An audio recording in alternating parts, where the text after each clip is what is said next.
Now let's bring in CBS's Margaret Brennan, moderator of Face the Nation, and our chief Washington correspondent, Major Garrett. They've been talking to their sources all day. All right, Margaret, you broke the news about the cabinet considering invoking the 25th Amendment. What have you learned tonight? Well, Nora, senior administration officials remain shaken, but conversation about invoking the 25th Amendment has largely dissipated, not because it's inappropriate, but rather because it could be complicated, legally challenged, and could divide the country further. But every single high-ranking official I spoke with voiced anger. The president has not disavowed the actors that stormed the Capitol. He is isolated, he's disengaged from governing, and frankly, given his state of mind, that is a relief to some. I am assured, Nora, the national security apparatus continues to function despite all of this.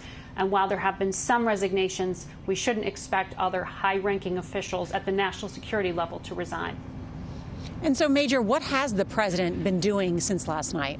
Nora, let me describe this isolation. The president, when he's been governing as an activist president, had a tendency. He did want to talk to people who disagreed with him. Well, when he had lots on his plate, that gave him lots of different conversations. There's nothing on his plate right now except one thing, his obsession with the election and the sense of grievance that it was stolen from him, which it was not. So all the conversations he has are only with people who tend to reinforce that falsehood.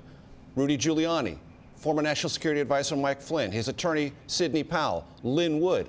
As it was described to me by several sources today, this is the fourth outer ring of the Trump world, and it's the craziest one of all. Here's the other thing that's going on. Within the administration, people are asking themselves, should I leave and save my reputation or stay and protect the transition? Those conversations are more electric, more frantic than they ever have been. People are deciding more or less to stay, to keep the transition going and keep their eye on this president. And Margaret, you cover foreign affairs for CBS News. How are yesterday's events being viewed overseas?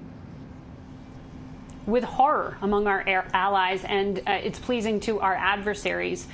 The State Department was trying to help diplomats answer the question of whether the U.S. has lost its moral authority and told them they should say, watch for January 20th, that there will be a peaceful transition of power, and that last night's certification well into the early mornings is proof of that.